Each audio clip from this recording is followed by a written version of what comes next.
So this happened, every now and then I hear a song I like. I'll just dance to it, throw it up on my story. Okay. And then today I didn't have anything to post. And I'm like, I'll just grab that from my archive, the story. So I just threw it up. I made it IG Reels. Okay. Part of the stuff I do too is just sort of experimenting with IG algorithm, seeing what takes. Like what time of day you post, like what kind of content you post. Yeah, what kind of it's almost like a lotto ticket, every day. Like I won't post more than once a day. I think that's the sweet spot. Like you're inundating people with too much shit if it's more than once a day. Yeah. So every day rolls around, and if I have something, sometimes I don't have anything worthy of posting and I won't. But this did okay in my stories. People hit me up, they like the dance, and I go, and I want to test Reels, see how it's doing. Because I've done comedy stuff with it. Yeah. And I'm like, let me see how the dancing does. Sometimes it's frustrating because the dancing shit will do better than like some great sketch that I think that I've made. And then me dancing 15 seconds to some song that does like way better. Yeah. It's kind of takes the wind out of your sails. Because I could shit that out. Yeah. Like that's literally brainless. I just put a song on and like move my body for 15 seconds. But then some sketch where I'm doing characters and cutting away and this like there's high like a concept punchline. thing. Yeah, it's just like no. So I just posted the video and then it's doing okay. And then Leslie Jones, she commented on it. Oh shit. Yeah, I know.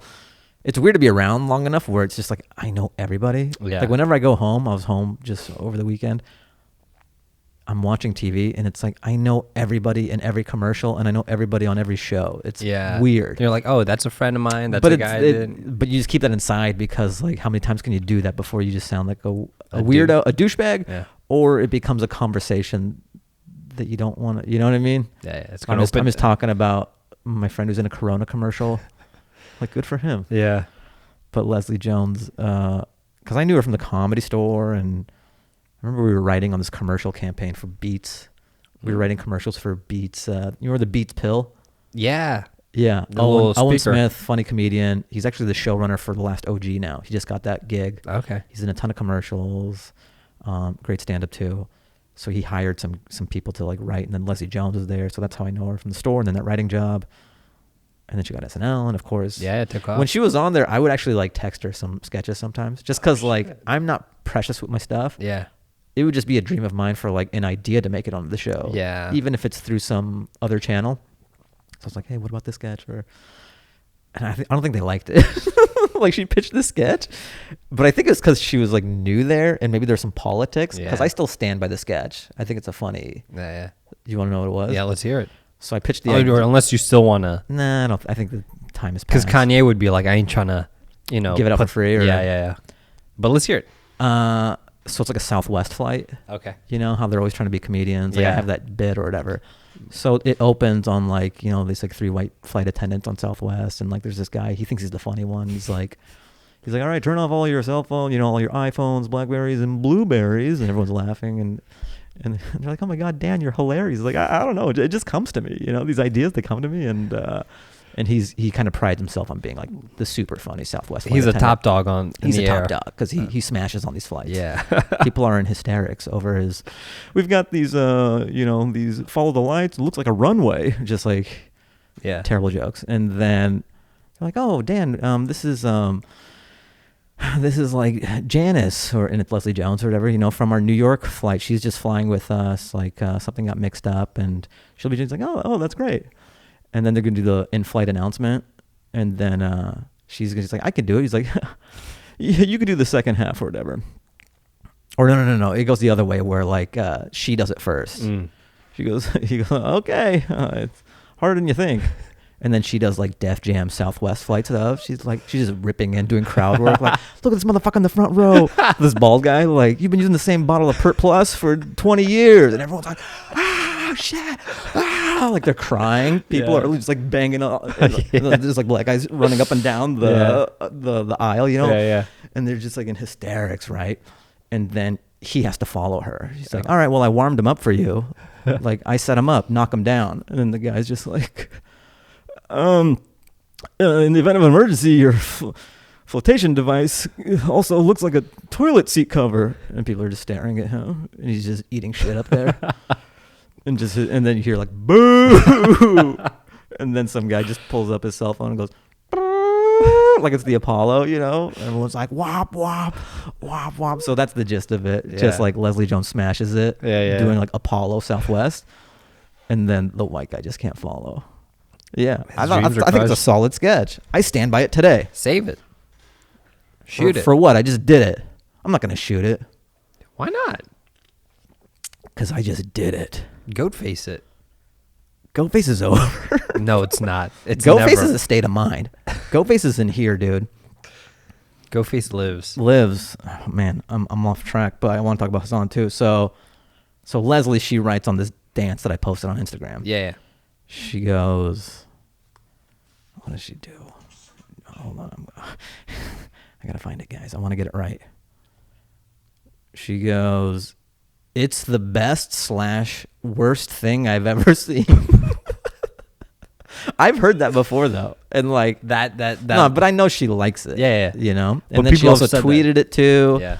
And then I'm like, thank you, Leslie, under the comment. And then she ripped it and posted it on her account as well, shit.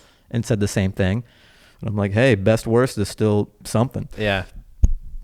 But I love it. That was really nice of her to do. But I think I am kind of divisive. I like that my dancing it lives in this hybrid world. Yeah. A quantum state where it is good and bad at the same time. There are people who literally love it. Yeah. They might even love it more than like the jokes and Oh no, stuff. I've met people like that have said that about your Really? Yeah. Who and why? I won't reveal their names, but they're Interesting. friends. All right, what do they do though? Are they just like engineers? Interesting. Maybe we speak the same language. Possibly, Engineer Sibes. I'm like, oh, they're like, oh yeah, I love Fahim. I'm like, yeah, he's hilarious. Like, I don't really know about his stand-up, but I love his dancing. I love every time I'm like, They go, he does comedy? I just know him from his dancing. no, that's almost verbatim the conversation, and I was like, all right, I'm done with this. I was like, like I got. You go, I'm out. I have nothing to gain by this conversation. Yeah. I'll forward you the info. But yeah, your dance, man. Yeah. Yes. Okay. So there's that camp, Mm-hmm. which is nice. You know, I'm grateful of it. That's kind of the only reason I even do it, just because I think I did it a long time ago, maybe 10 years ago. I was dancing on the internet before TikTok, baby. That's true. I was doing it on YouTube. Oh yeah. I've been doing it for a while, and then I was doing it on IG for a long time, Yeah. and then TikTok, not a little. It just doesn't take off on TikTok. You know what your problem is for TikTok? I don't use the hot songs. No, you don't stand still enough. What do you mean? It's all like TikTok's all hand movements. True. I do have this theory that It's like you gotta like the generation that's going to grow older, Yeah. they're not going to move their feet. They can only dance within a 9/16 window. Yeah. They'll be like, Mom, Dad, how come people from this era never dance laterally? And they go, oh, well, there was this app called TikTok, and they had to stay in frame, so they couldn't really move left or right very much. Yeah. So it's a lot of this and looking cute. And but they don't even use their dimensions. They don't move back. Yeah, they could move back and forward, but they choose not to. They choose not to. One time, we're all over the place, but I don't give a shit. So I was walking in my car, and there were these 3 kids that were, I guess this is like a thing kids do. They were using my bumper as a tripod to do a TikTok dance.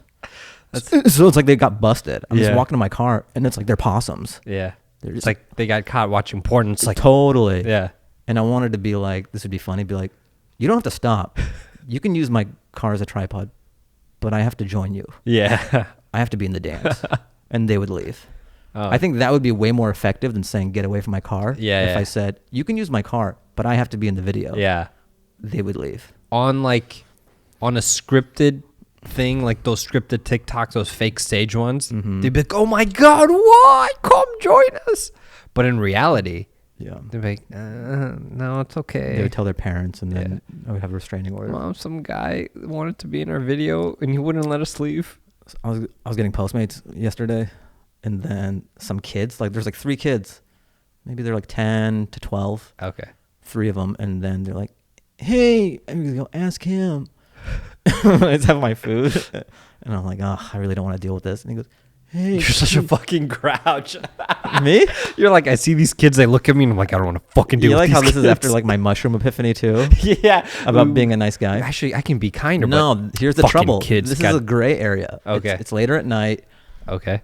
and I don't know what their angle is. You think they're going to jump you? No, not that. They want to get inside, obviously. Okay. and they're like, hey, can you open the gate? And I'm like, oh man. I go, you're putting me in a tough spot. Like I say this, I go, you're putting me in a tough spot. Like I want to, but I don't. He goes, I live here. And I go, I don't know that though. Like, ugh. I go, well, what about your mom? Or he's like, she's not picking up. And I go, I want to. I just can't. What? I couldn't. Fahim. Why? No, here's why. They were kind of a certain age where there was no way to know for sure. Okay. And my car has been broken into before. Okay. It was just in this building. Yeah. Huh. It's just too dicey. If I had seen him before, I totally would. Okay. But it was just sort of like, I didn't want to roll the dice. And then I'm also responsible for other people in the units. Am I a male Karen? Kind of. How do you know though? I would just be like, yeah, I don't give a fuck. Like, if you're that concerned about all those factors, all right, let me take your picture in case. That's worse. No, it's not. In case, like, shit gets broken into, I can tell that, but if you live here, it shouldn't be an issue. So now you have, like, evidence, like, all right, if they break into shit, you're like, oh, it was these 3 kids right here. I feel like that's more intrusive than sorry. Well, this kid's like freezing. These nights are getting cold in LA, and you got this kid like shivering out there. His other 2 friends were like, "It's okay, man. Your mom will answer." They weren't little enough. Here comes. They weren't little enough where it was super obvious. Here comes a cool guy that could potentially save. I'm not cool, dude. Well, I'm a homeowner. I'm not cool. I guess once you cross into once that you're a homeowner, you tell adult- people to slow down. Yeah, You go, I wish I could open it for you, but I can't. Sorry. I'm wow, man. Damn. I should have done it. I think so. Look, if my car didn't get broken into that one time, Yeah. maybe, of course, I probably opened Okay, it. did you leave your doors unlocked? No. What? No, dude. They like shimmied a They coat should've. hanger? Yeah, or? they did something. Damn. I mean, that does. Actually, that's that feeling of like your car being rummaged through. Yeah. There's like this. I was violated. Yes, it's an unsettling feeling of violation where you're like, someone went through my personal space, this like very private, compact area. I don't. Yeah. Well, what an odd thing's been happening to me is like I've been getting whiter as I've gotten older. Just like a vampire or something. You're losing melanin. I'm losing melanin. I'm like Michael Jackson, dude. Oh, man. I'm like a less extreme Michael Jackson. So when you're younger, I was so brown. I posted. I was back home in Seattle. Yeah. And my mom was like, "Go to the storage area. Your dad set aside these 2 boxes. Go through it. See if what you want and what you don't want." What's funny is like what they think I might want. Like they think I'm gonna want this 1992 poster of the Seattle Mariners. Like, you're gonna throw that away. I need that. Are you good with losing? Like just I'm like so good at getting rid of stuff. You're not a sentimental nostalgic. I'm not a sentimental guy. Really? Yeah, maybe that's bad. That's the engineer in you. Just Maybe. nothing but zeros and ones and binary. I think it's kind of like emotions. What is the kind of? I think I have this like thing called nihilistic optimism. Okay. Where it's like nothing matters, but not in a depressing way, but in like a uplifting way. Interesting. Like that one time I was on shrooms or whatever. You're so tied to self. Mm-hmm. This is like getting very Deepak Chopra from posters and me being brown when I was a kid. We'll get back to me being brown as a kid. But yeah, when I was on shrooms, it was bad. I don't know if I would do it again, but the first half was like, yeah, I didn't like it. But you just look at things differently. And part of it was you live your everyday, you're inside. You're like a little alien inside this body controlling, and you think that that's the entirety of the universe. But you are like a grain of sand when it comes to everything in this world and the universe. So I remember I was just sort of like, out of my mind, not in a bad way, but you know what I mean. Now, like, was this recent? No, this was like years ago, maybe like 4 years ago. Okay. And so we did it in Malibu, Benji DeFlalo's grandma's beach house in Malibu. She was not there. She wasn't like, pass me this room. Quit bogarting all this rooms. Yeah. Lightweight. So I'm just looking at the ocean, and the waves just keep on coming. Like you just take it for granted or whatever. Like, yeah, the ocean, that's how it works. The waves keep on coming, but you don't. It's not until I was in that like altered mind where I just saw like crash after crash after crash, and it's been that way and it will be that way, and it's tied to the moon.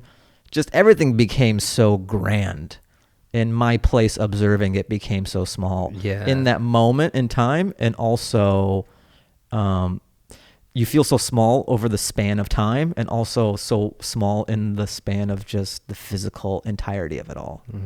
You know? Yeah. So you're small in the now, and you're small in the time now. In the scope of in the scope of everything. Yeah, existence. Yes. Yeah. So for me to be like, I want a Netflix special, like, it really puts it in perspective. Yeah. Like, it'd be cool, but it becomes less precious. So it's kind of nice to remember that. I don't know, man. That just sounds like you just get jaded by, I don't know, accomplishments or the tiny little milestones that like normally I'd find happiness within life, but knowing that larger thing that I think I kind of had this dread thing going on when I was on the shrooms too, because I felt so small. Yeah. And I'm like, what of it, or what's the point and stuff like that if you're so small. Yeah. But one of my takeaways from it was, the only thing I have control over really is sort of being nice and being kind to people, because I have control over that. And there is a ripple effect, and it sort of costs you so little and can do so much in the here and now. Yeah. Maybe it seems hippy dippy, but No, that was my one takeaway. I'm like, I can be kind. So that's the thing about shrooms. I've been studying it for a long time because I've been so fascinated by psychedelics and hallucinogens. Because I want to take shrooms or like LSD or acid. I've been talking about it for 5 years straight, and You don't talk. I do. I don't research. do. I just go, give it to me. Then just Homer Simpson dilated eyeballs. So Johns Hopkins University published the study and on shrooms, and people that have taken it and they've come out, they said majority of the people who've taken shrooms have come out to be more nicer and more kind, and they've become more religiously practicing, and they've had a little bit more of a faith in a higher being or a higher power. And I was like, I would love to just experience that, because I felt like I've been such an asshole most of my life, where I'm like, that little thing of like being nice could be so great, Yeah, or just the new perspective. Yeah. I'm kind of, I know it seems so demonized to say, drugs are bad, and like they are for the most part, but I'm lucky that I did it so late in life. You know what I mean? I was like 30 when I did it.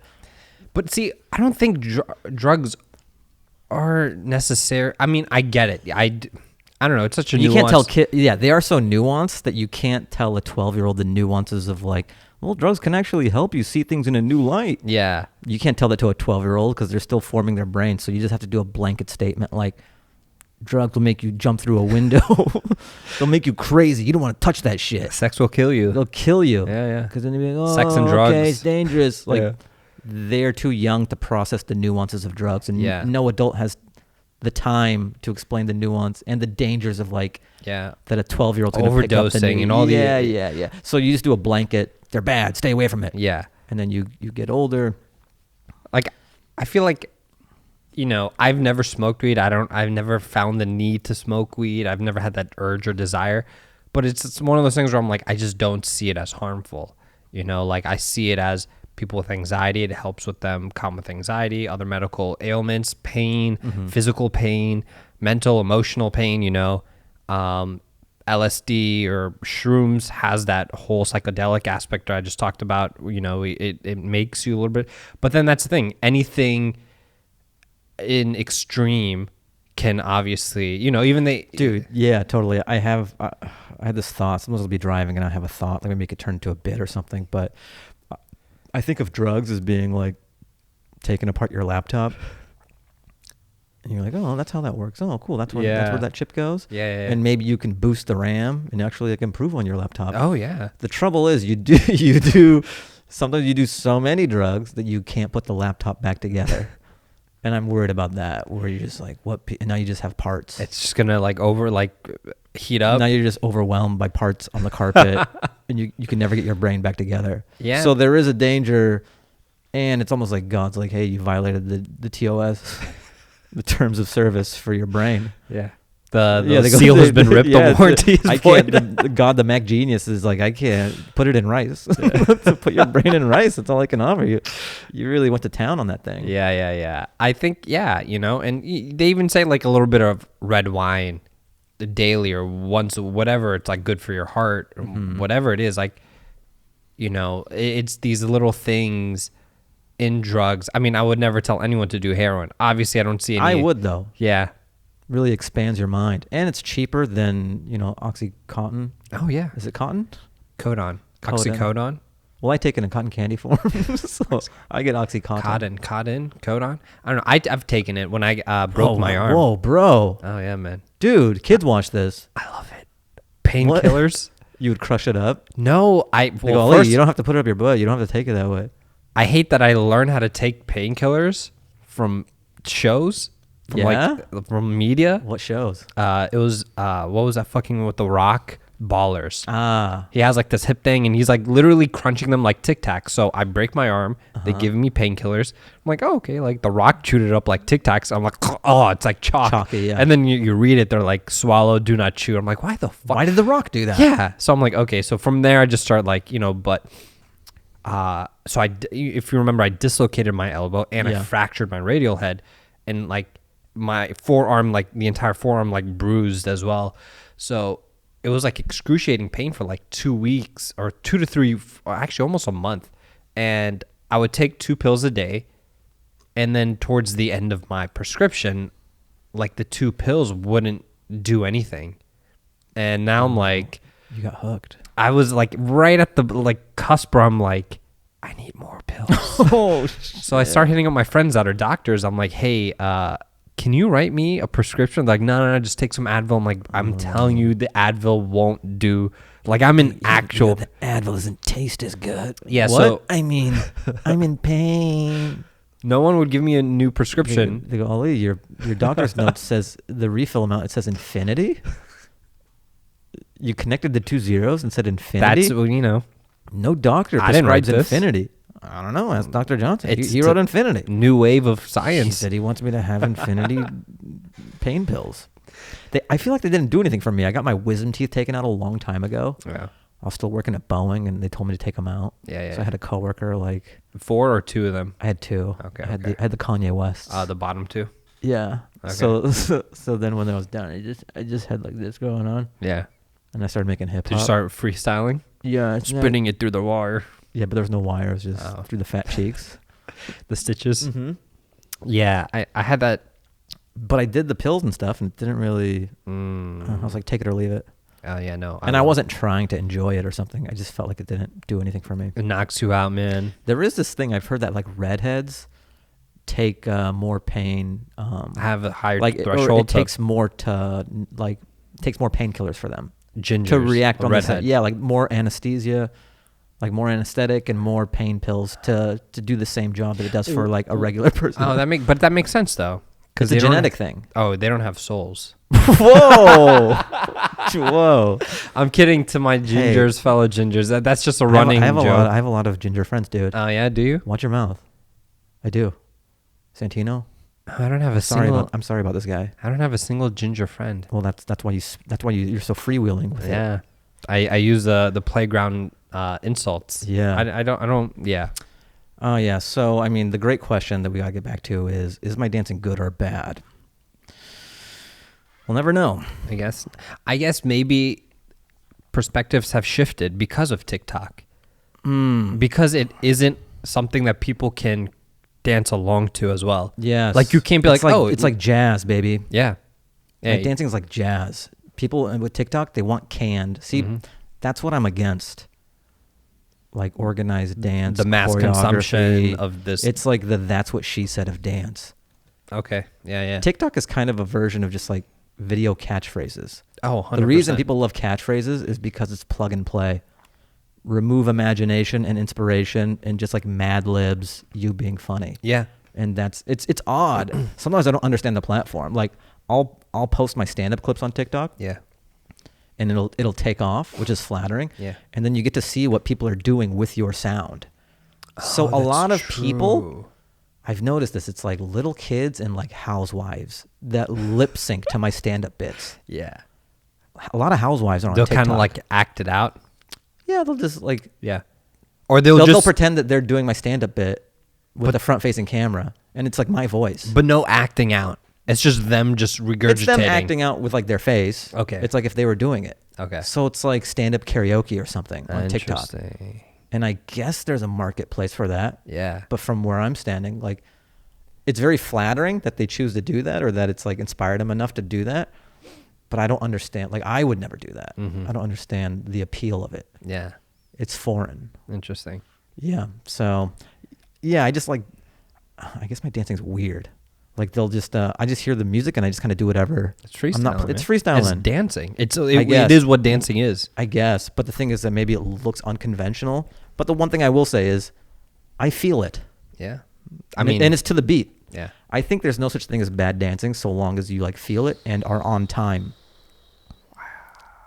You haven't seen me dance. You haven't seen. You might be too loosey goosey. Part of it too, I think, a big part of dancing. People who say they're bad, they never jump off the cliff. It's like they're trying to decide whether to dance while they're dancing the whole time. Oh, they're just too trepidatious. Mm-hmm. If you're on the dance floor, just like jump. Yeah. You got to let go. I think people are scared to let go. That's true. I agree. Because they might descend into madness. Yeah. It's like Inception. They go too many levels deep. And then they come out of the dance and they're an old man. They've been in limbo for too long. I've been in dance limbo. Going back to What's the kids. my token? Going back to the kids. Trying to defend these kids? No. I think you could have created some kind of bond there. Not bond, but like you would have. I was thinking about this. Like, look, every solution seemed worse to me. I was thinking about the photo. Okay. Saying, I'll let you in, and then I snap them like it's a police lineup. Yeah. That's bad already. The other option is me opening it and following them to the unit. That is also bad. Yeah. Look, man, I'm like Dr. Strange. Yeah. I was playing out all these scenarios, and the best one I came up with was, oh, you're putting me in a tough position. I would like to, but I don't know. I can't. Like, there's other units, too. I can't be responsible. So I explained my position. I wasn't just like... No, I get that. I wasn't just like, no. But you would have had a rapport now with the neighborhood kid. You're like, hey, keep an eye out for my car. In What's theory. your name? In theory. My name is Robert. Next time you see Robert, what's up, Robert? How's it going? And yes, I did think about the flip side of that, where now I'm enemy number one. Yeah. They're like, look at that motherfucker. They're just like egging my house. Yeah. So we'll see. So a friend of ours has a new sneaker coming out. I hit him up. So, Hasan Minhaj. Oh, yeah. Hasan Minhaj. Old friend and GOATFACE fellow member. Yeah. I was going to say alum, but it's not dead. It's not dead. It lives. GOATFACE lives. In everybody. Yeah. So he has a collab with Cole Haan. Haan, yeah. Jeff Staple or whatever. Okay, yeah. So he did a sneaker collab for this like boot and also like low top. Yeah. It's really cool, dude. Yeah, I like them a lot. They look like little like old school SB dunks, from like yeah. He hit me up and like because he got to like gift some to some. Yeah, so yeah. I think Aristotle's getting some, and then me and some other people. Are you getting too? Yeah. Nice. Did you get it or not yet? Not yet. Have you gotten yours? Not yet. But I hit him up. I'm like, I like the high tops. I want to get the boot. So I'm like, yo, can I get the boot? Yeah. He's like, oh, they may not have given me enough to gift. He's like, I got you on the lows for sure, but let me see about the boot. Yeah, I like the low tops. I like them. I thought the low tops were pretty. They look like some nice dunks. Yeah, they're a great collab. He knows fashion. He knows what he's doing. I feel like if I was in charge to do that, it'd be like Homer Simpson designing a car. Remember that episode? Yeah. It's just like the worst guy to give the reins to. It should have an arrow on it. Well, worse people have designed shoes like Rob Dyrdek. What? Dude, that's your former boss. I know. And then respect. You know what that is? Ridiculousness. You know what just came out of your mouth? Ridiculousness. I'm just saying. I wrote on that show for 3 days, guys. That's true. Yeah. It was cool because it was like, I'm sure the only time ever and before that there would be 2 Afghans working on that show. Whoa. Did we just make history? We made history. How come that wasn't in the papers? Season 8 or season 9 ridiculousness. Yeah, we broke the brown barrier. Yeah. On ridiculousness. But no, like he in the 90s he worked with DC and they're like just design us shoes and he had no experience and did something on Illustrator, and they're like, yes, we love it. Huh. So he was a big skater? Oh yeah. Oh, you didn't know about? No, I think I did. Okay. Just because I knew him more as a personality. Yeah. Post skate career, like Robin Big, and I knew he was good at skating. Yeah. In the 90s and early 2000s, Deerdek was like a really guy. good, he was a great freestyle skater. He wasn't very vert. It was just more like street and stuff. So Well, you just slam him, dude. No. He wasn't very vert. no, everyone has their strong Yo, points. Ali's taking shots at Rob Deerdek, his former boss. No, all love to him. He's actually a really nice guy. He's a really nice guy. Nice. He's really sweet. I always love how people want to know if celebrities are nice guys. Is he nice? I haven't really encountered any rude or mean people like outside of their public image. Yeah. Everyone's Everyone's been pretty chill. Everyone's pretty normal. I mean, obviously people are going to be like, I was at a restaurant and this guy was like eating and I like went up to him and asked for a picture and he said no. Fucking dickhead. Yeah. It's like, well, he was with his kids and his wife. Yeah. And I wanted a photo. Like a steak mid bite. Yeah. And they're like, and that's what TikTok is now. Have you seen that trend where it's like there's like this girl that starts off being like, tell us a celebrity beef, and someone will like reply to that video with a story like just like that. One was of Anne Hathaway. Anne Hathaway was at the grocery store, and then she came to my line and her husband made a joke about me and they laughed at me. Fucking bitch, and that was the video. And I'm like, I don't think that's, I guess that's what. I feel like people just want to like spice some things up, or I don't know, build things up that there's nothing there. But yeah, I think social is a great way to take shots at people that would have never heard you before. Oh yeah. Like Twitter's all about that. Who's that guy? Chris Pratt? Oh, did he get torn up? Like, people are getting torn up for no reason. I love it. Yeah. I like, because I mean, like, it's chaos. You're like the it's Joker. But it's like it will never affect them ever. Like their career for a day. Yeah, it's just like people are just laughing at them. They're just getting cyberbullied. The end. Like it. Yeah. Their career is not going to end. Their cash and bank is not going to be affected. He's not going to not be in the next Guardians of the Galaxy. But they put up on Twitter, this went on for like a week.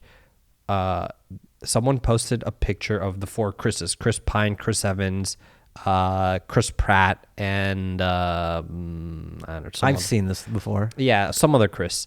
And they said, which of the Chris's have to go? And everyone was like, Chris Pratt is Trump MAGA supporter. So for a week, it was like Chris Pratt, blah, blah, blah, blah. And then celebrities start stepping forward, being like, Chris is a very nice guy. And then so like all his like colleagues and coworkers start making these posts where I'm like, it's not that big. It's just a meme. He's like the guy, like any kind of like event or gala that happens, there is always like that meme of Jason. It's not Jason Derulo, but it's like this. It's a picture of a guy falling down a flight of stairs. Mm-hmm. A red carpet stairs. We should throw it up if you know what it is. Miguel, if you can find this picture, it's a picture of this guy at the Cannes Film Festival in a white suit. Like he's like this prankster, then he's like tripping down this flight of steps. So every year it's like Jason Derulo. They've picked Jason Derulo for some reason. Uh-huh. Jason Derulo fell down the stairs at the Met Gala. Jason Derulo fell down the stairs at the Oscars. Jason Derulo fell down. So every time there's an event, this picture circulates. So it's like, look, Chris Pratt's just the pick of the week. Yeah. To get bullied. It'll be forgotten about. Yeah, it's almost later. Like a Twitter has a sacrifice every week. Yeah. Like, who are we serving up to the social media gods? Yeah. Yeah. Since we're so on top of and so current with our news. Yeah. The election. Oh, bro. I like how we wait this long to dive into it. Yeah. No, my dancing took first place. That was precedent, Yeah, totally. Yeah, what so a crazy thing, man. I want to try some fits like tonight. I think I'm doing a show after this. Oh shit. But my angle is sort of like, Trump is like T1000. He just like, this guy won't go away. No, yeah. He, man, it's, did you ever watch House of Cards? Yeah, of course. Not like post Spacey. Yeah. Not because like I love what he did It or just- whatever, it just but it's lost just sort of interest. like it's like jumping the shark. Mm-hmm.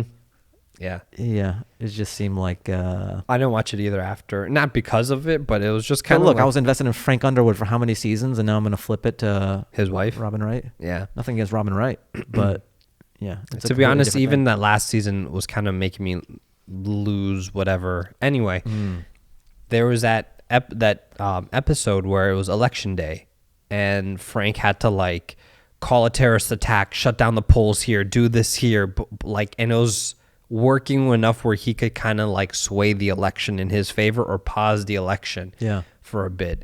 And it's like that's literally what's What this happening. is? Yeah, and it's crazy because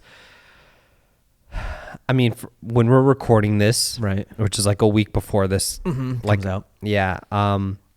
What we know right now is Trump's administration is saying that they're not going to step down until there's an official declaration of like who the winner is. And I think every state has up until December 2nd or 6th, I believe, first week of December, to make the official call, like 100%. Because right now, if you look at like all the polling, it's like 98% reported, 97% reported, 99%. So by like first week of December, all 100% results have to be submitted. And that's when you have like your official winner. So I think they're going to wait till that moment. And this is, I feel like they're not going to be satisfied with that, and they're going to cry foul on that, Yeah. and there's going to be litigation, and then even Pompeo talking about like ushering his second term. Yeah, I haven't seen this before. Yeah, this is going to be, the Koreatown Raccoons are on standby. I just want to say that. They're on standby. They're ready to, I want to do a sketch where like, Trump is in the White House just sitting in a chair by himself, like in the Oval Office. Yeah. And then there's all these security guards, Mm-hmm. like Secret Service, just like with bullets in their heads and stuff, and just like strewn about. And then like Biden shows up. He's like, "You're in my chair," and Trump's like, "Get me out of it." He's like, "Ah!" Then it's like anime, like. Yeah. Then it's the final showdown in the White House. It's going to be, man, yeah, I've never It's like the raid. Biden shows up and just has to like beat up everyone in the White go House, level by level, level by level, and finally get to Trump. the He's boss. like, "Hello, Joe." And then it turns out that his brother's been working in the White House the entire time, and then he uses his brother. I like how we just write terrible scripts on this podcast. Just half-baked ideas. I mean, awesome Excuse scripts. me? Sorry.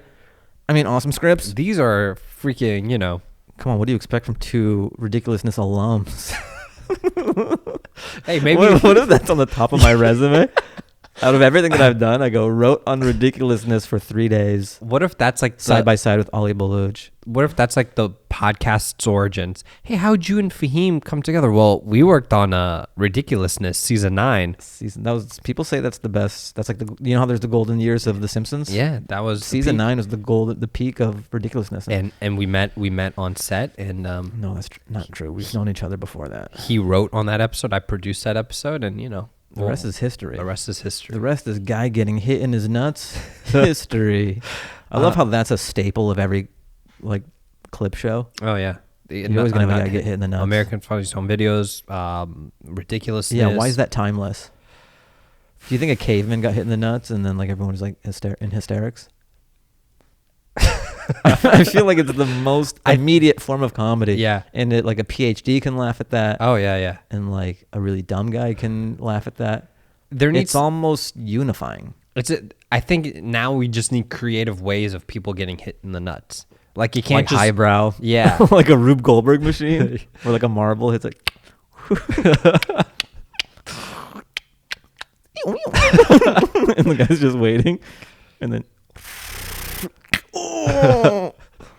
That'd be cool. It's like an OK Go music video for getting hit in the nuts. Yeah. There you go. That's their new music video. Yo, that'd be a great music video, huh? Yeah. You follow Each this band member. Rube Goldberg machine for like 4 minutes, and then the guy gets hit in the nuts with a broom with a boot.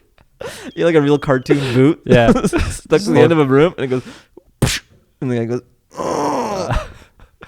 and then it just closes like a Hype Williams music video. But then each member's got to get hit. Okay, well then it says to be continued. Oh, okay. And then the other singles from the album are the other band members getting hit in the nuts. Yeah. So each member gets their own video of getting hit in the nuts. I see. Or you could do one and then it's 4 broomsticks.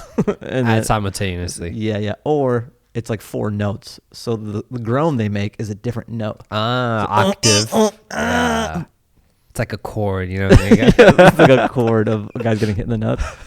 I can't sing a chord. You know, I'm going to start a TikTok account where it's just staged people getting hit in the nuts. Some guy at the grocery store. Dude, that's gonna take off. And it's like, What? What do you got? No, because there's a guy who does similar things like that where he stages these viral videos and then he'll post it about himself. So I'm sure a lot of people have seen it. He's with that Instagram account, Fuck Jerry. Mm-hmm. So this guy goes around, like, this is a video that everyone's like reposted a million times where it's like 2 guys flicking each other off. I've seen that. It's like just It looks real. So the guy in the video is him, you know, and he posted on his own account like the most aggressive fight I've seen. A couple of weeks later, he's on like a treadmill or on a bike in a gym, and he has like a samurai sword. And he's just doing weird stuff at the gym. And he uploaded himself saying, "What is this guy training for?" You know, and it's like everyone's like, "Oh my god, this is so weird." No one takes a second to be like, "Oh wait, this is bullshit." The guy in the video is the same guy posting this. You know, but everyone like no. They want to believe. Yeah. It's almost, it harkens back to your prank days where it doesn't matter. Oh yeah. People want to believe that it's real. So one thing that I can take blame for this. Me and Yusuf equally can take blame for this disease that we've caused. This thing called social experiments. Oh yeah. It wasn't really. We're gonna give a homeless guy $1,000 and change his life. No, it's more like we're gonna do something, and if you don't give this homeless guy money, you're the fucking villain. Oh, okay. You know, we're gonna be like, oh, here's a homeless kid, and you're like, oh, you just passed by this homeless kid and you didn't give him you piece of shit, you know? So we would do these things where it's like, we were like, oh, it's the what would you do version, but for YouTube, right? You know? And we called it social experiments.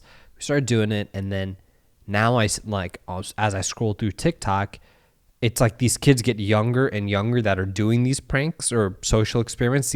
We were in our 20s. Now these kids are like 17, 18. They're like, we're busting pedophiles at a hotel, you know, like what's that show, whatever it's called, To Catch a Predator. Yeah, where it's like this girl is in a hotel room and here comes in, and now that's a trend I've seen on TikTok. Jeez. Where it's like, whoa, you guys saved that girl.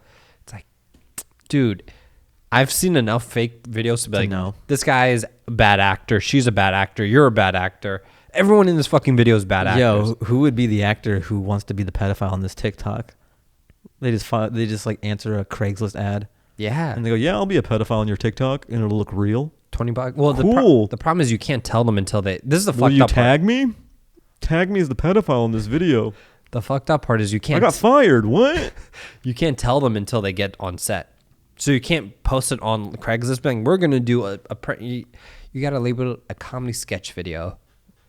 Oh, and then switcheroo them? Yep. That's what we did. Man. Well, that's what I did because I was producing it. Anyways, I don't see how the sausage gets made. But we were like doing like harmless, like we're going to bully somebody. Hi, you didn't stop this guy from bullying. Why? Right. Piece of and shit. He goes, I hate nerds. And you weren't expecting that answer. You go, oh, well, that makes sense if you don't like nerds. Yeah. But, you also in Seattle, right? Yeah, how long were you out there for? Maybe like 5 days. How's it seeing your family? It's dope, dude. Were they like COVID, like kind of? I've paranoids? seen them once before. But were they like Fahim? No, I am more than them. Okay. So like, you know, I try not to get too close to my mom and stuff, and I'll say hi. She was like, yeah, she wants to hug me and stuff. I don't know. Maybe I'm being too cautious. Did you rapid test when you were out there or something? No, I just kind of kept my distance, and I've been there before. Like, yeah, I just kind of kept I just smart about it. I wasn't like hugging her a ton. So I went there because my dad retired recently. Oh, wow. From Boeing. Man, that was a... Boeing Air. Hey, I used to work there too. Yeah. 2 Anwars are retired from His retirement's more legit than mine. Mine was like leaving to do Disaster Date on MTV. Yeah. I don't know if we call that a retirement, but I do. Yeah. So that's a big deal. He's been there forever. And then I was trying to decide, you got something crawling up, dude. My bad. I was just, you got to eat something before you do the show. Yeah. You got like a tremor in your esophagus. I was like, This tapeworm comes out. It's like the third member of our podcast. Like, how come you never asked me questions? Whoa, tapeworm. What do you think about the election? And it's actually really nuanced. Well, they haven't reported all the elections yet. Trump just got three electoral votes in Alaska, which will be huge. And Pompeo said it best. How are you getting all this news? I hear things through the stomach. All he watches, and then it just kind of through osmosis, I hear it through his tummy. It's very nuanced. But I'm going to go eat some more stuff in his stomach. Oh, great insight by the tapeworm. Yeah, the other day he was telling me, he was like, states aren't red or blue. They're very purple. And we need to like look at them as very purple states. I was like, hey, tapeworm. All lives matter. Whoa, what the fuck, tapeworm? You will not replace us. And he goes back down. Hey, tapeworm, no. It's like Venom in me, Totally. Like a really lame version of Venom. Yeah. So you were there. Needed to get him a gift. Well, because it's a big deal, the retirement. So I floated this by my dad or by my brother. Normally I'm pretty bad with gifts. Okay. I'm just like, I don't think that way. Like it's a thing I got to get better at. I'm just a terrible gift giver. Like I never. That's not. Sometimes people will remember someone says they need something, or I'm just like, I'm bad at that. I need to get better. That's what I do. Yeah. I'll like you write it in a note like this. No, I just store it somewhere where I'm like if right now, if you're like, oh, I like this kind of coffee, I'm like stored it in. If it's some occasion, I'll be like, oh, I ordered you this like these coffee beans from Colombia, but but it's people's love language. Sometimes for you, it's not your thing, Yeah, maybe you I are don't like really care a ton. You spend more quality time with people. I'm a quality time guy. Okay. Yeah. So anyway, so you hit up your brother. Hit up my brother because I had this idea, and normally I don't have very good gift ideas, right? So I'm like, yo, what if we get him a Rolex? It's so luxurious, and my dad is just so Afghan. Yeah. He's like so practical. It's annoying. Like throughout my whole life, I remember I would ask him if I could do something, and he would say like, I'm having too much fun. He would literally say that. Like, Dad, I want to see a movie. He's like, didn't you see that? Didn't you see a movie like 5 days ago? I go, yeah. And he goes, no, you're having too much fun. Now that you're older, does that make sense to you? Kind of. It's odd as I'm getting older because how I understand. much I'm like my dad. Yeah. But to a degree, he's just so hardcore. Yeah. That I can't. I'm somewhere in between. Well, I am 30. close to him. You're in your 30s. Yeah. But like, he just pinches it's a good quality to have because he was an engineer and he kind of, the life he's built for himself is not typical for just someone who, of course, has his position. Immigrated to this country, made it. He was just so smart with money. Yeah. He didn't spend frivolously. He drove a Toyota Corolla forever. Like I've been driving my 2007 Mazda 3 forever. Yeah. Because I kind of have the same mindset as him, or I've grown out of my younger mindset where it's like I need a hot, flashy. Yeah. Like it works. I don't have a payment. I'm fine with that. Yeah. If I step into like a lot of money or something, then maybe I'll be a little more frivolous, which my dad wouldn't even do if he did. He has enough money, but he still won't like get a luxury car or something. Yeah. And if he did, it'd be a Lexus. Like that's the only. He's like, Lexus is the only luxury brand worth talking about. Everything else is garbage. I love it. European cars are garbage. Yeah. It's bullshit. A lot of stuff is bullshit with my dad. I also love how my dad, if we go to a restaurant and he has a bad meal, it's like John Wick. Like he has the same disdain and anger and vengeance that he wants to seek on the staff and anyone associated with that restaurant. Really? Does he send the food back? No, he'll get like chicken at a steakhouse and then be enraged that it's not. But he won't be like, send this back. I want this. No, he'll just not enjoy it, and then we'll hear about it forever. He'll take it out on like you guys. every year we'll hear about the terrible meal. Yeah. Remember we were at like no one asked him. It's almost like a meme. No one. And then my dad, remember we were at Arnie's and I got the chicken. It was so salty. They charge so much money for a salty chicken. Every year we'll hear that story. Yeah. So the Rolex, I wasn't sure if, because that's the polar opposite of what he is. Yeah. But I wanted to do something big for him because it's retirement. It doesn't happen multiple times really. So I go, I think I could do this. Maybe he'll be okay with this because it is such a monumental event.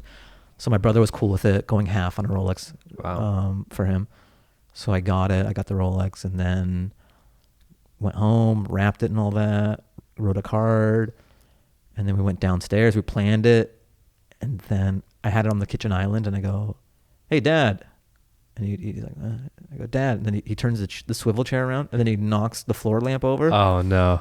So I just see it in slow motion. He's just looking at me and I see the lamp just going and it goes and it shatters all over. There's glass everywhere in the living room and everyone's worried about that. So then I have to hide the present. Yeah. Because that'd be weird. He just shatters a floor lamp and I'm like, open your present. Yeah. So then we clean up the glass and then he has to bust out the vacuum cleaner and he's vacuuming that. But then once he starts vacuuming, he's in the zone. Yeah.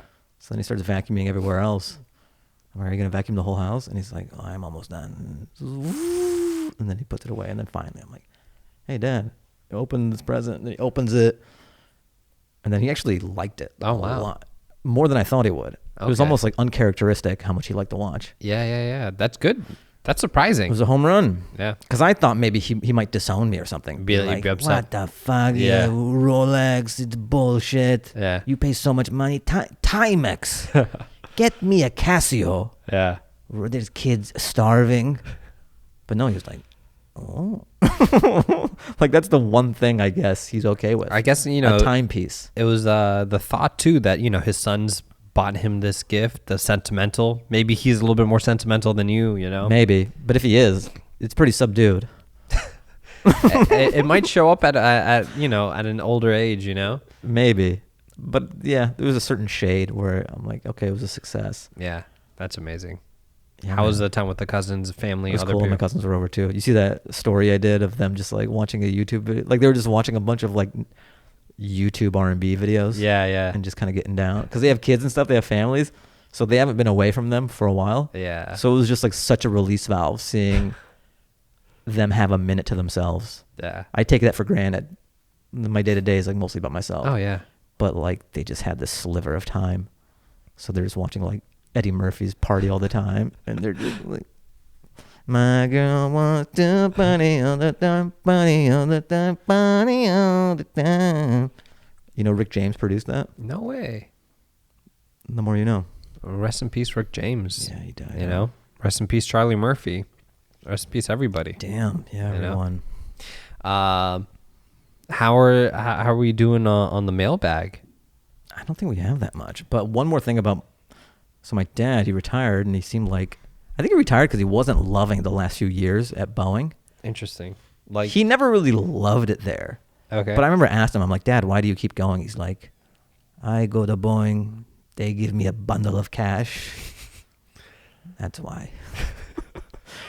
Like it was easy enough. To him, it's what a job is. You go in, punch in. Totally. Yeah. It's almost like they were daring him to make this money. Yeah. Like it wasn't a pleasurable experience. Yeah.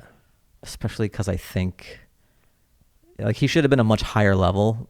Once you've been working at Boeing, you kind of get these upgrades. Yeah.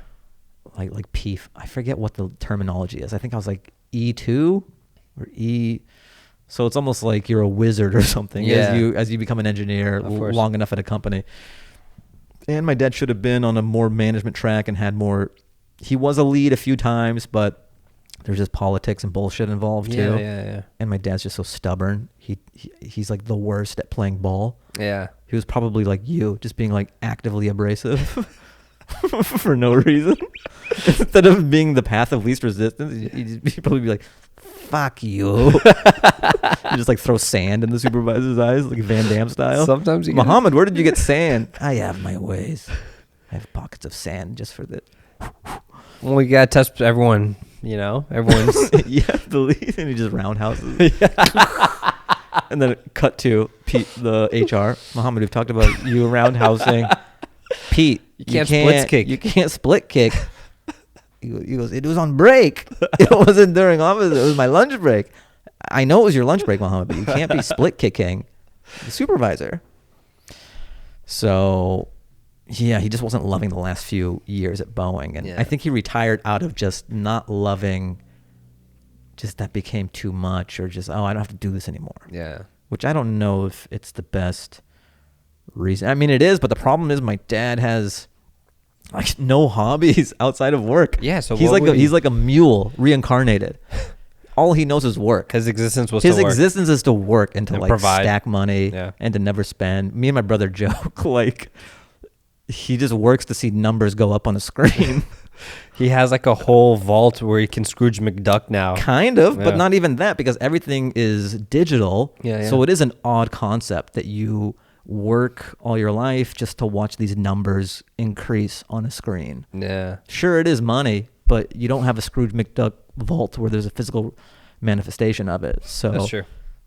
So we were joking that because my dad never really spends money on anything, that he's pretty like an ideal life for him would just be slavery, just to just keep work. And they just trick him. They go like, no, we're saving your money for you. Yeah, it's stacking up. You're making a lot of money. Yeah. Just that it's like it's going up. All right, cool. Yeah. Just because he never Back spends at it. anything. You know? So what's he gonna do now? That's the thing. I think he wants to go back to work. I don't know where. He might find another job somewhere. Because that's scary for these guys in that age, because that's what they've been doing for like 30 plus years. Yeah, it's like Shawshank. They don't know how to operate on the outside. Yeah. So he has all this time. Yeah. And I don't know. You've got to replace it with something else. Like whether it's gardening you love or I don't know, like a book club, or now I have time to paint. Yeah. He just doesn't have that other thing. Yeah. I mean, he has yard work, but again, that's work. Yeah. But that's not enough. Yeah. So I think he's trying to find, hopefully whatever he finds will keep him busy and he enjoys it, and it's not as annoying as the last couple years at Boeing. Yeah. I think about that with my dad too. He's in his, I don't know how old. He was born in 56. I can't do math. I don't know how old that is now. So, his thing is like he just has to be working. And he does spend, like he does do that, but it's still like he just like, I know till literally his last breath, this man has to work. Yeah. Whether it's like continuing doing engineering right now or like whatever it is, this guy like has to be working. So I'm worried that he decides to retire, and then I'm just gonna have to be like, he's gonna be like, well, I'm gonna come out to LA for a couple months. Yeah, he just crashes. He said that to me during the quarantine because I was in Virginia. He works in Afghanistan, and he came over too, and he was like, yeah, let's go to LA. And I'm like, okay, we can go to LA. And I was like, how long do you want to be there? He was like, I'll just get a one way. And then obviously, cool. Yeah, sounds good. Obviously, we love our dads, but I don't know if I can do a weekend with him. Yeah, me and him. Whoa, you can't do a weekend? I don't know, you're, man. You're a bad son. I am. I've gotten to this point where like, I don't know. I just really don't have that much. We'll talk, but like 2 days worth of conversation. I don't know if I have that in me. And you just have enough for some small talk. Yeah, and that's our relationship. It's like how are things going? Yeah, I have that with my dad. Yeah, he'll always ask me how the car is doing. Yeah, how many miles it has. Yeah. If I like do oil changes, and like that's our love language. Yeah, just car stuff. Yeah, maintenance and all that, and like you go to Firestone, you get the lifetime alignment. For the tires. It's like the Michael. You check the pressure. Have you watched The Godfather? It's been a while, but yeah. It's like the Godfather conversation where Michael and his dad's like, have you checked the phone calls coming in and out, doing this? It's like giving him the rundown, being like, that's how I want you to, stay on your toes. Yeah. Be alert because someone will kill you. Yeah. Like Middle Eastern dad's love language is just life lessons. Yeah. Like maintenance, house maintenance, like what kind of, lights are you? It's like these minor things around the house. My dad's like paint the house, get a new coat, the fireplace needs a do that, take care of that. Yeah. I've told you. And my mom will tell me recipes for meals I'll never make, and she'll just keep going. I'm like, I'm not gonna make it, but she'll keep on telling me, well, like it's so easy. You get shredded chicken from Trader Joe's, and I'm like, Just like it's a she'll tell me this crock pot recipe that I have no intentions of ever making. Yeah. And if I do, I'll Google it or I'll ask her. Yeah. But I'm just inundated and I love her, you know? Yeah. But it is just kind of funny how that's just their inclination is to give you life lessons or just give me all these recipes. Yeah. Oh yeah. He'll also tell me what to invest in all the time. Oh, okay. He's like, buy this stock, buy this. I'm like, I don't have that much. I mean, I have money, but Yeah. he's giving me like 100 stocks to invest in. Yeah. Am I going to put $1 into every company? I mean, some people will say so. Say so? I I don't think that's even possible. My brother-in-law runs this like investment firm, Wahid Invest. Well, that's a free plug for Whoa. you. You know, but We'll bleep it out. No one gets a free plug. until I get that check. Except for TaskRabbit. Yeah, well, they're our sponsors. They're yeah. our official sponsor for Sex Wings. But he'll be like, yeah, you put it into his like portfolio and, an ETC, I don't know, dude. ETF, that's what it is. Yeah. Oh, also, I need to make a public apology Oh, nice. Okay. This is growth. to the K-pop fans. I said the band XOXO. The band is called EXO, and I was eviscerated in my DMs. As you should be. As I should be. Someone was like, what the fuck? You don't listen to K-pop? I was like, Again, that's a group you don't want to offend. we do not. I don't. Yeah, I wouldn't do what he did. the Gingers, I'll Whoa. go to war with them. Yeah, they're not. But they're not K-pop. The K-pop capable. fans. Now the Ginger K-pop fans. Now that's a problem. I apologize Yeah, to yeah, you yeah, guys yeah. profusely. But straight up Ginger? That's debatable. But I just want to say I'm aware they were EXO. Yeah, you've made your peace with the K-pop fans. So I just want to put that out there. But Take our offering. yeah, I don't know where I was going with any of this. I totally lost track of what I was saying. Oh yeah, investing and stuff. Oh yeah, so yeah, the ETF. Yeah, you just put in money and then I'm impatient because I'm like, You want the money now? I'm like, well, this hasn't grown, this hasn't doubled, and he was like, yeah, it doesn't really double. Like if Yeah. you're putting in $100 a month, it's not gonna you're not gonna get 200 in a year, Yeah, it takes time. Yeah. I heard a good strategy. Maybe it's Warren Buffett's strategy. You put like 80% into like an index fund, Mm-hmm. like a Vanguard VOO. Yeah. That's what I was doing. 80% into that. That's just like steady growth. It tracks the market. Yeah. And he said, I think he had some challenge. Warren Buffett was like, no money manager will outperform just putting it into like a VOO, 80%, and then 20% to play around with stocks. Yeah. Or maybe it's just 100% in VOO. But I like to do an 80-20 split. Mm-hmm. 80 in that steady growth, and then 20 to play around with like, oh, I hear about this stock, I hear about that. Yeah. And just over time, it's not going to be like a Tesla pop, Yeah. but it's just even Yeah. over time. Yeah. And you don't have to day trade every day. Yeah. I'm not a guy like that. Doesn't get me off. Yeah. Where I'm just like waking up at 5:30 to track the Chinese markets, and then I like comedy. I like putting my time into that. Yeah. Yeah. That's what I've realized too. Just some people who work regular jobs, they're just trying to stack acorns so that they can build it up, and that's their thrill. Yeah. Is 401k stuff and all this finances. But if you love what you do, like even me retiring or whatever, like I like what I do. I don't know if I ever want to retire. Yeah. So, but if you don't like your job, you're just trying to like amass all this wealth so that you don't have to do the bullshit you don't want to do. Yeah. But if you like what you do, you can, I don't know if I have to day trade all the time. Like my incentive or motive isn't just stacking a ton of paper. It's doing what I love and doing work that I enjoy. And then I found, at least for me, the other shit comes along with it. Mm-hmm. Mm-hmm. Like that isn't it's a byproduct of this thing. Yeah. You know, my drive isn't just stack as much money as I can. Well, yeah. I mean, Some people it is. I'm not knocking it, but it just depends what you're trying to do. well, I mean, in this society, when this economic system, this capitalistic lifestyle people have, it's a rat race. It's literally like a rat race. That's why you keep the 2007 Mazda 3, so that you don't put yourself in a hole where I've got to do all this shit I don't want to do just because I've overextended myself on a X5. Yeah. Well, hopefully we get you there. What, to the X5? Well, hopefully the sponsors come in, TaskRabbit, Yeah. or if we have our old sponsors come back, Yamaha, broken glass. Life Alert, They had deep pockets.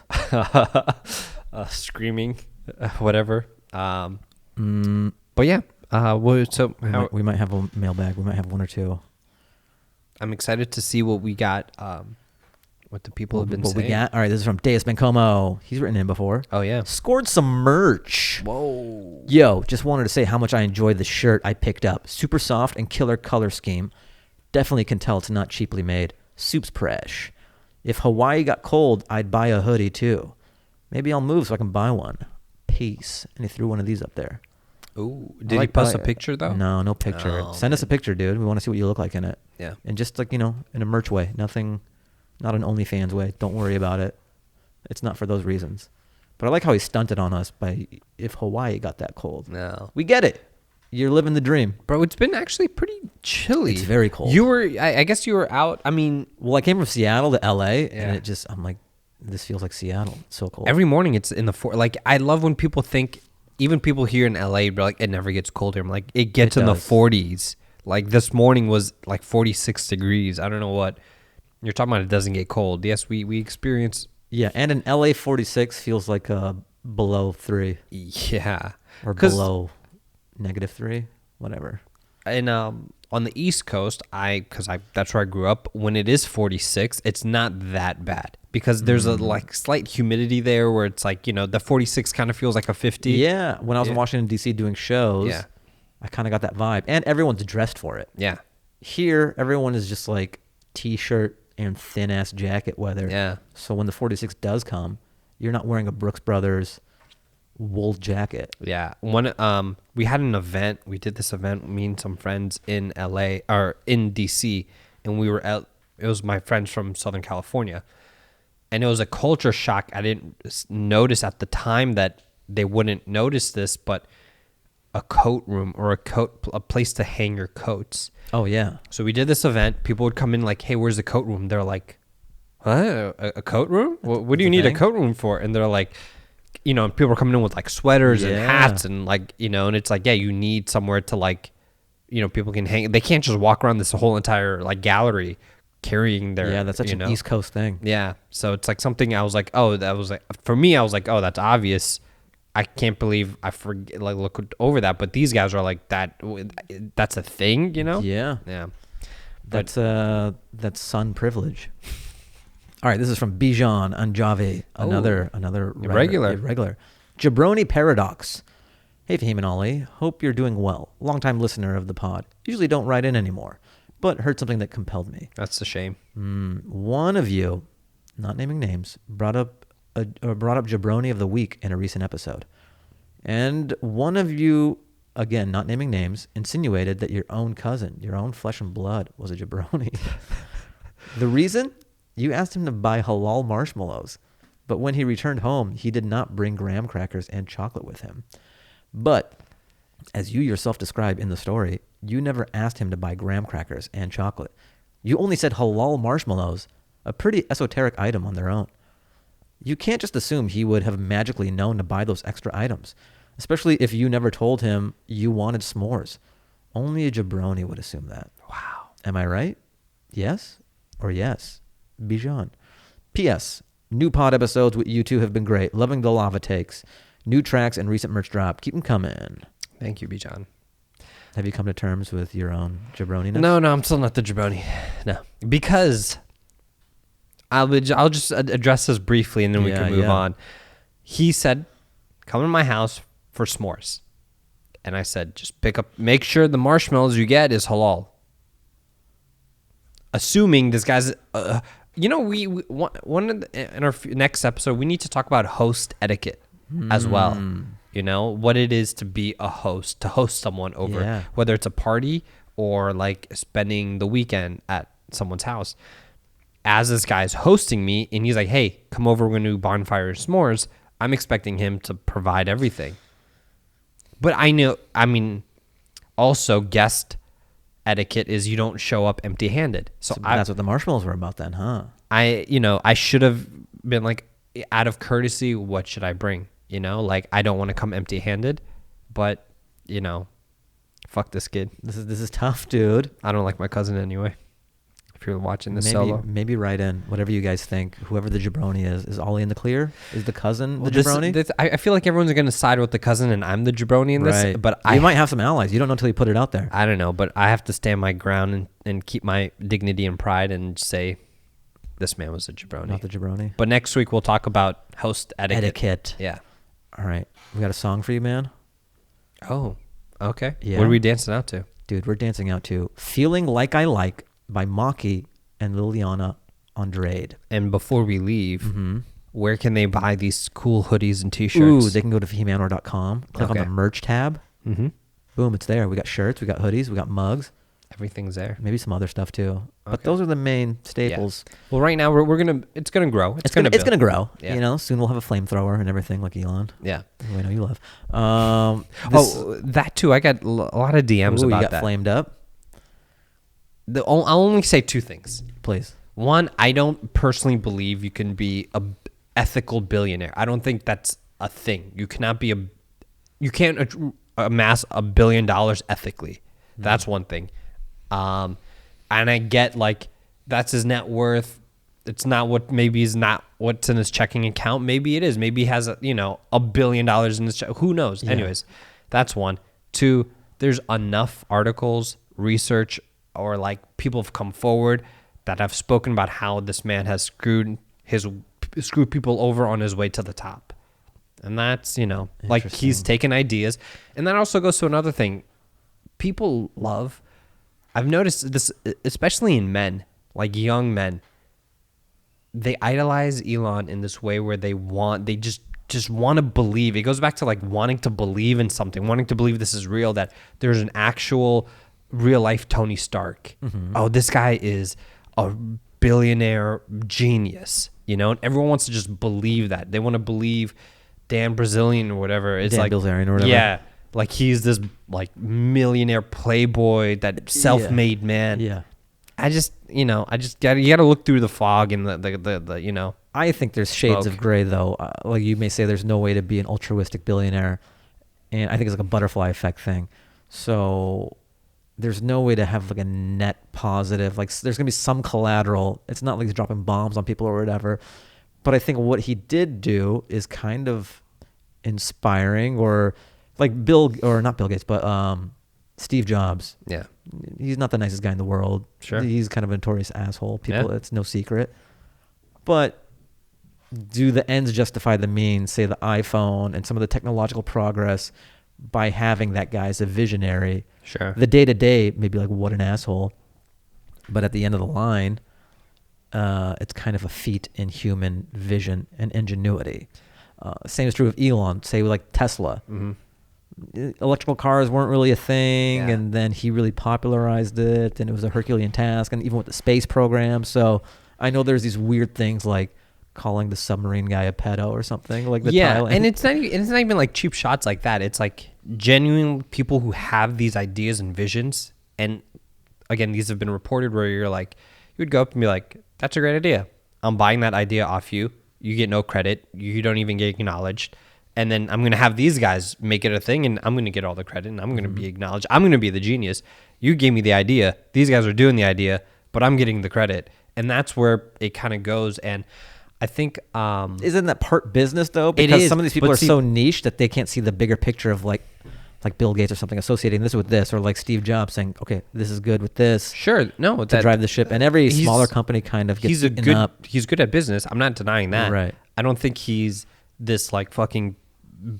like genius of what people think. Like he's the modern day like the guy Tesla himself, and that kind of goes into this whole thing of like, okay, Steve Jobs, great visionary, not denying that. But I mean, even if you look, it's a very obvious, like a very open history about him and his relationship with Steve Wozniak, like completely screwed over this guy, multiple times. And then on top of that, I mean, like that's the vision of creating the phone, and then how he became so like uber successful. I mean, whether it's our Samsung, Android, whatever it is, sweatshops in China, Bangladesh, that are paying people pennies for us to have like, I know. Like, look, it's not ideal. So that's why I'm like, you can't be ethically these billionaires or whatever, whether you're Jeff Bezos making your workers wear diapers inside the warehouses because Yeah. they can't take bathroom breaks. Right. But But next day delivery only. next day delivery. And then we're all guilty of Look, it if too. someone has to shit their pants so I Yeah. can get what I touched on my phone Yeah. the next day, is it bad? That's where Because it's very convenient for me. yeah. And you know, we're obviously all guilty of like, you know, it's one of that thing where it's like, well, you critique society, but you live in society, and This is it's true. like I get that, you know, like, and I don't want to throw this term around, so Yeah, you know, I mean, but- the only way to ruffle no feathers is if you're like living in some commune Yeah. in a field, and it depends how unplugged and how. yeah, and you know, again, not like this has been an overused term, and not to get whatever, just to end it on this. But, you know, there is no like ethical consumption under this capitalistic system that we are in. Obviously, we can make our choices and be like, you know, we're not going to buy from, you know, certain places.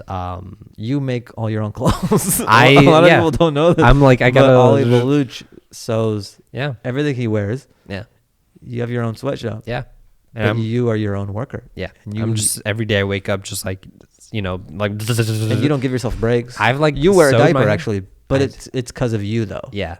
You could choose not to, but it's self-imposed. Yeah, I speaking of that, and once I get home, I gotta take out all the diapers. It's just been piling up. Piling up. Yeah, I was gonna say something, but I didn't want to. You're like, hey man, I'm this glad is- that it came up on its own. because you know before we were recording the podcast there, so I had like reason to like be like clean the apartment, Right. Because you were coming over. True. Now it's quarantine. I'm just living in There's, filth. there's no reason. I'm just using the diapers as pillows now. All right, Ins- this guy doubles down on his Elon take. Good luck, internet. And I apologize again to the K-pop fan. Yes, we just to reiterate this episode, just we want to apologize to the K-pop fans. Yeah, If there's one thing to take away, that's it. that's it. So, song, check it out in the Spotify, the Fahim Anwar Dance Hour Spotify Rate us, playlist. subscribe to Yeah, the YouTube. rate, review, write into the pod, fahimanwardancehour@gmail.com. I think I've hit everything, dude. Yeah, rate the podcast on Apple iTunes. If Yeah, you're listening Apple. to this on Spotify, I don't know if they what have a you rating can system or do not. anything on Spotify. Thumbs up it, comment. That's it, I guess. And if you're listening to this in the car, thank you for listening. And move over to YouTube and maybe see some. see what we look like. Yeah.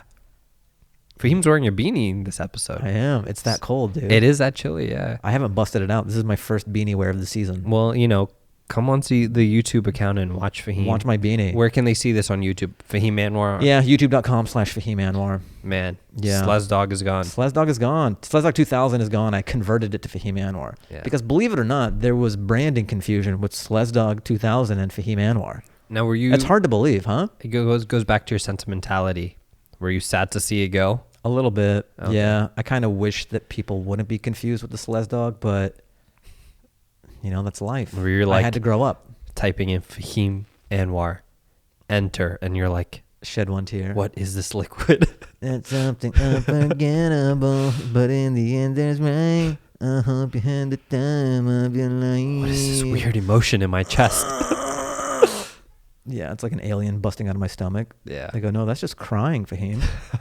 Oh. No one taught me this. All right, man. That's it, guys. We'll see you next week. Peace. Peace.